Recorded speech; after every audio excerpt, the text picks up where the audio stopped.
Bienvenue dans l'épisode 3 de la série Un lieu pour eux.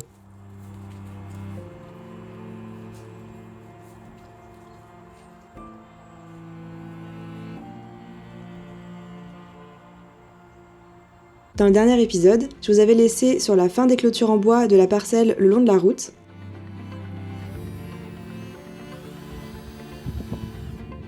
Et je vous propose que dans ce troisième épisode, on parcourt toutes les clôtures et aménagements qu'on a fait jusqu'à l'arrivée des chevaux.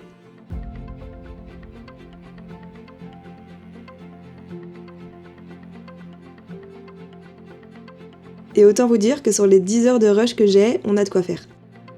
Pour vous resituer, quand on a commencé à planter les piquets, il nous restait à peu près un mois avant que les chevaux n'arrivent. Et si vous vous souvenez bien, dans les plans de Claire-Marie, on avait pas mal de parcelles à faire pour pouvoir effectuer une bonne rotation de prairies. Donc, qui dit beaucoup de parcelles dit beaucoup de séparation et donc beaucoup de piquets. Pour rappel, on a fait appel à Claire-Marie, aussi connue sous le nom de Ecus Paradise, pour toute la création de l'aménagement et la gestion des terrains. C'est vraiment la meilleure dans ce domaine, donc je ne peux que vous la conseiller.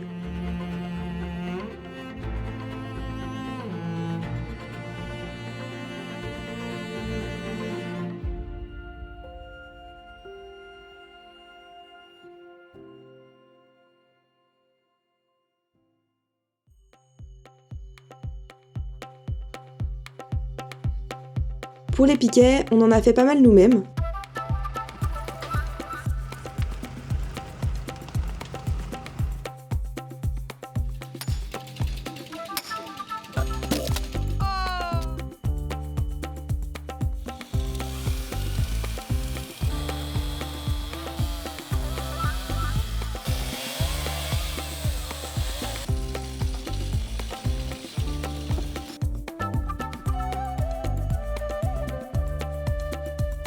Et on en a aussi acheté une 60aine.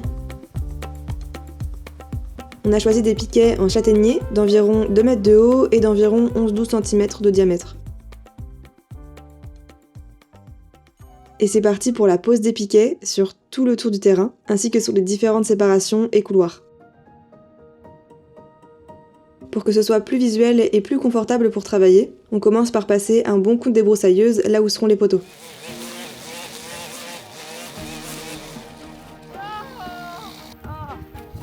Merde. J'ai plus d'essence.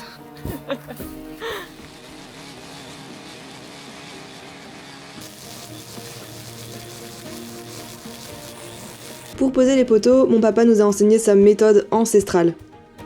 Pour ça, on commence toujours par poser le cordeau pour être sûr que tout soit aligné.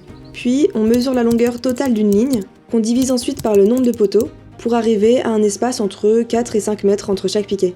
Ça va permettre d'avoir une ligne homogène avec le même écartement.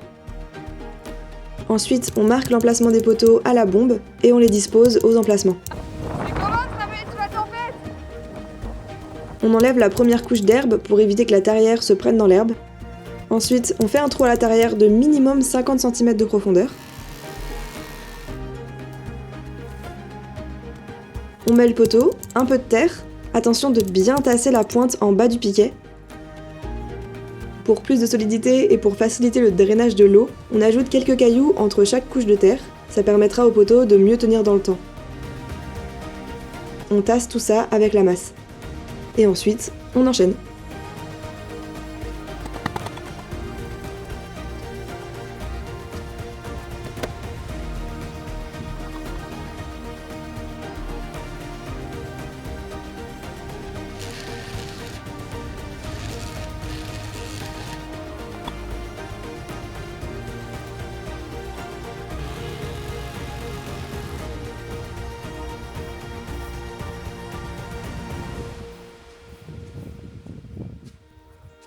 Waouh, mais quel travail de fou! C'est trop beau! Magnifique! Oh là là! Incroyable! Mais quel chantier! Oh la douche!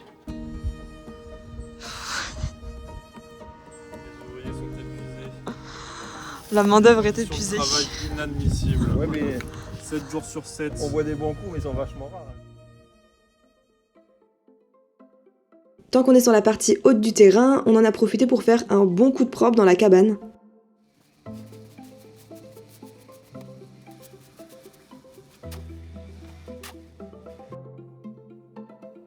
On a enlevé la porte qui tombait en lambeaux. Et on a ouvert la cloison pour qu'il puisse avoir un espace plus grand.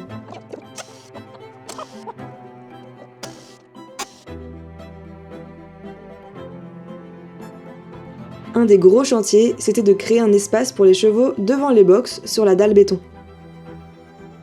Pour que ce soit plus esthétique, pratique et sécuritaire, on a décidé de faire cette clôture en bois. Pour ça, on a utilisé des poteaux carrés de 9 par 9 et de 1,50 m de haut, qu'on a posés sur des platines et qu'on a ensuite fixés dans le béton avec des spittes. Et pour les lisses, on a choisi des planches de coffrage de 3 mètres qu'on a trouvées à 4,79 € chez Brico Dépôt. C'est largement moins cher que des vraies lisses demi-rondes. Pour les inconvénients, c'est qu'il faut les protéger avec de la lasure et que c'est forcément moins solide que de vraies lisses.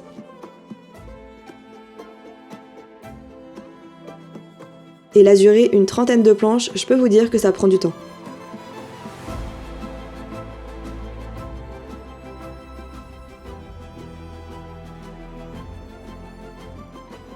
On est au camping ou...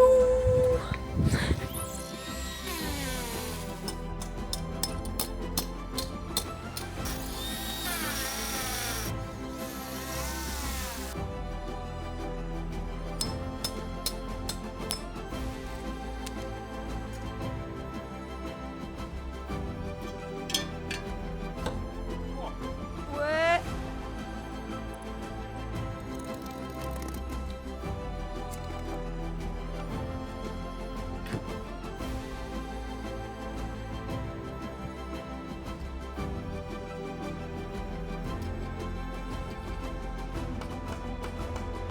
Et pour l'entrée, on a réutilisé un portillon qu'on avait déjà sur place. Voilà. Oh là là. Ouais. Ça va ramener des aplomb, et des aplomb comme ça, et des aplomb comme ça, c'est des aplomb partout.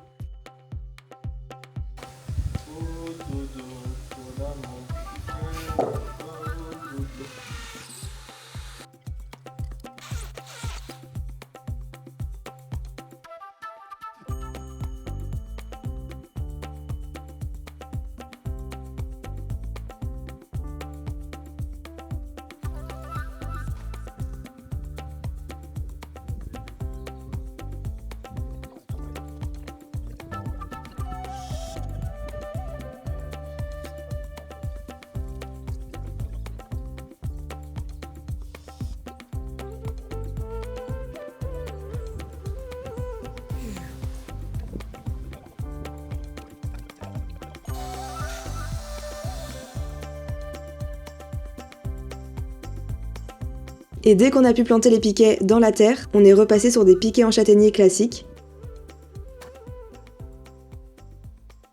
Et ensuite, c'était le moment de poser les isolateurs. Pour protéger les planches et éviter que les chevaux s'appuient dessus ou qu'ils essayent de les grignoter, on a choisi de mettre 2 fils, un en haut avec des isolateurs longs pour écarter les chevaux au maximum, et un normal à mi-hauteur.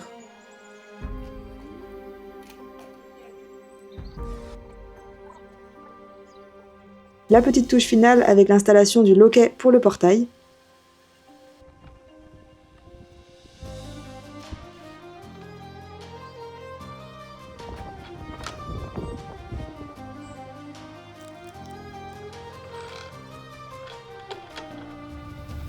Et voilà le résultat. Je ne sais pas ce que vous en pensez, mais moi j'adore.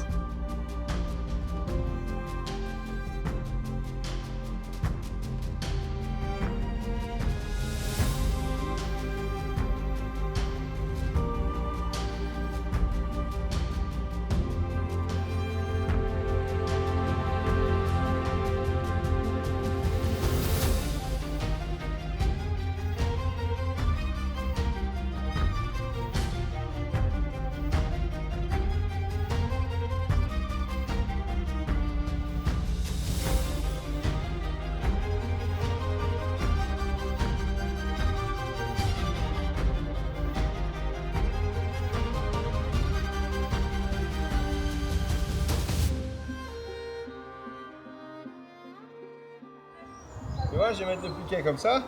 Là, comme ça, là, de là à là, hop. Et après, on pourra mettre 2 ou 3 planches comme ça tiendra vraiment bien le piquet. Parfait. Et puis ça bouchera le passage de là aussi en même temps. Et on va mettre tout au milieu, après on va repartir.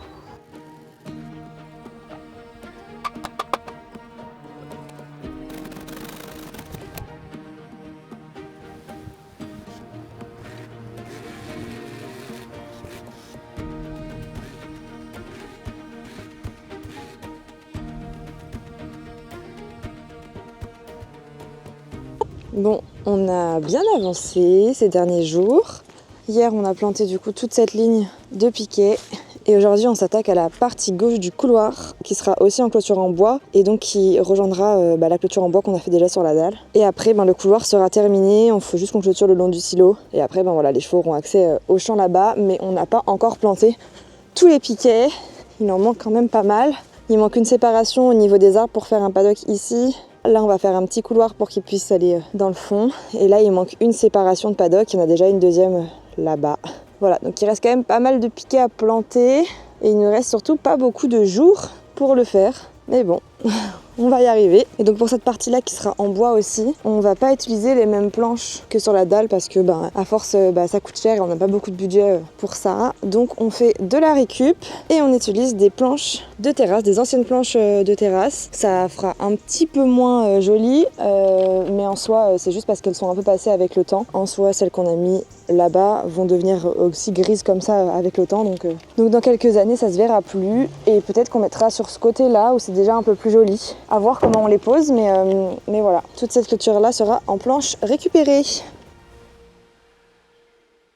Et là, si tu mets 3 mètres.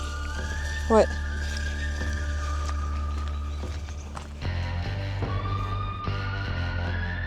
Allez, voilà. Fusée. Bon, c'est parti.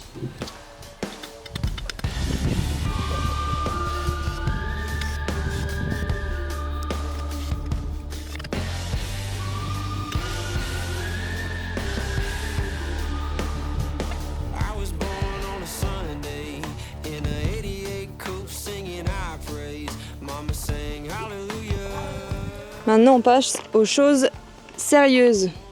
C'est-à-dire, on change de planche parce que restriction de budget oblige.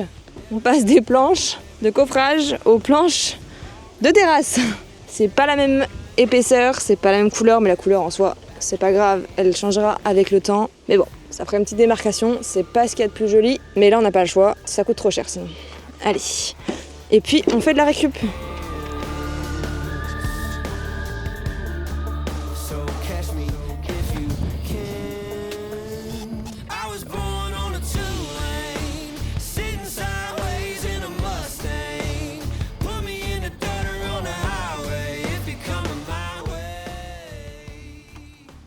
Bon, je fais un petit point de la situation là, on va dire qu'on est peut-être au milieu, 3/4, au milieu de l'avancement des travaux. Le problème qu'on a là actuellement, c'est qu'on est très short au niveau timing, c'est-à-dire qu'on a plus qu'une semaine pour finir. La pension dans laquelle les chevaux sont actuellement va fermer, donc on va se donner les moyens pour tout terminer, en tout cas le minimum syndical pour que les chevaux puissent arriver au 25 septembre. Donc je pense que vous verrez les vidéos bien après, j'espère les sortir courant octobre, on verra.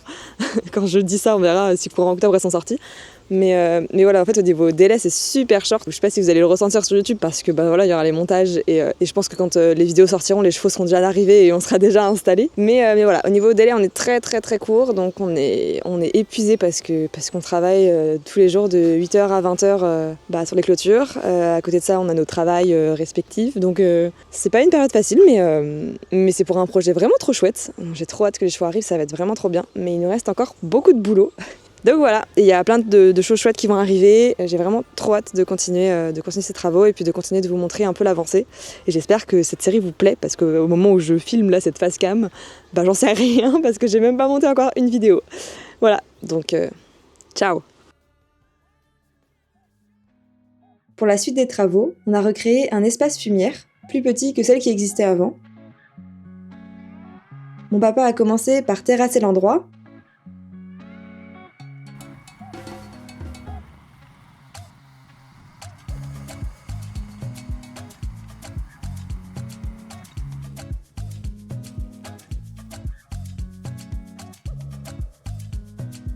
puis ils ont réutilisé les planches de l'ancienne fumière pour construire celle-ci. On se retrouve aujourd'hui pour un petit DIY, comment faire une fumière.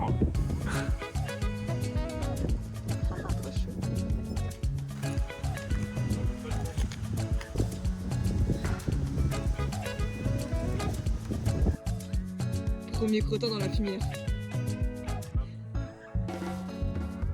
Ensuite, j'ai enfin reçu le colis tant attendu. Avec tous les isolateurs, les poignées, les fils, pour enfin finir de tout clôturer. On a tout acheté sur le site Clôture Électrique Expert. Pour la clôture, on a choisi de mettre 3 rangs de fils pour plus de sécurité et surtout parce que Deep est un pro pour passer sous les clôtures. Clairement, mon objectif ici, c'est qu'il ne passe sous aucune clôture. Sur les 3 rangs, on a choisi de mettre du ruban de 4 cm en haut et en bas. On l'a pris parce que c'est très visuel pour les chevaux et ça se casse facilement en cas d'accident. Et la couleur marron pour le côté esthétique. Le plus gros inconvénient du ruban, c'est clairement la prise au vent. Donc à voir comment il va tenir dans le temps. Et aussi, il faut régulièrement venir pour le retendre. Pour le rang du milieu, on a choisi de mettre du fil de 3 mm. Et ça, c'était purement un choix financier, parce que le fil et les isolateurs ronds basiques sont vraiment moins chers que le ruban et les isolateurs plats. On a fait toutes les clôtures comme ça, sauf sur les dalles où on a juste mis 2 rangs de fil pour doubler et protéger les clôtures en bois.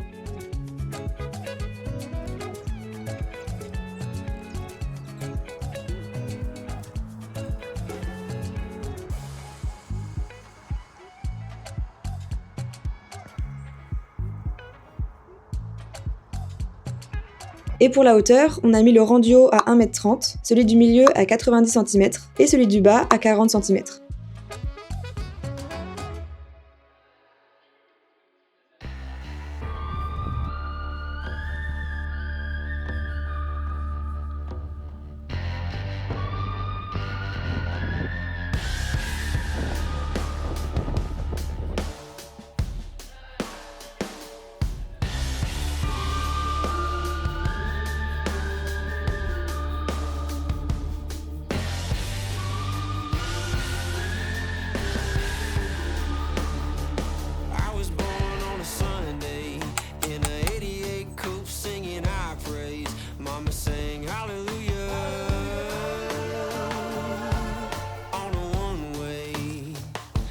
was raised running moonshine.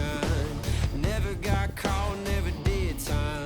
Cause the law couldn't catch me in a straight line. All roads, no maps, like the back of my hand. So catch me if you can. Nickel. Bon, là, la mission, c'est de faire passer ce câble isolé d'ici à tout derrière de la cabane jusqu'à l'autre raccord là-bas pour que le courant puisse passer derrière la cabane, mais je sais pas y tout faire. Donc soit je regarde sur YouTube, soit j'appelle mon père. Peut-être appeler mon père. Non mais je pense que je sais faire en vrai. Je pense, hein, on va voir si c'est ça. Je pense qu'il faut enlever la partie bleue ici et entourer mon petit truc autour de ça et passer derrière. Je pense qu'il y a juste ça. Et après il faudrait que je relie quand même les trois ensemble.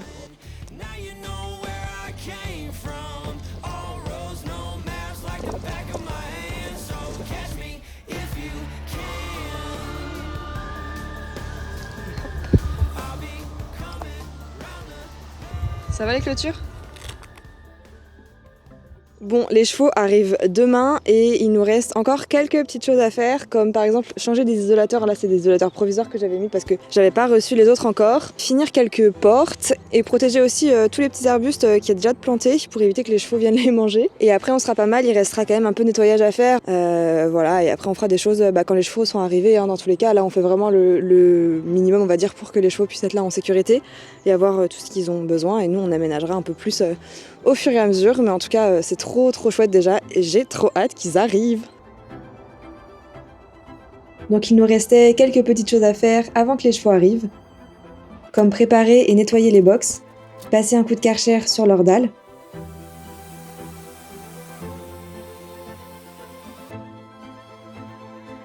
On a dû décaisser à plusieurs endroits parce qu'il y avait des anciennes traces de feu avec beaucoup de clous sur ces endroits, donc on a bien nettoyé pour éviter qu'un clou se retrouve dans le pied d'un cheval.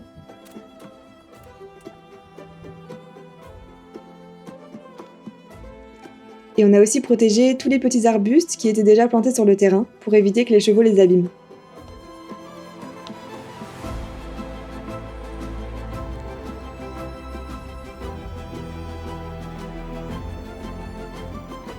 Et ensuite, place au nettoyage et au remplissage du bac d'eau pour l'arrivée des chevaux.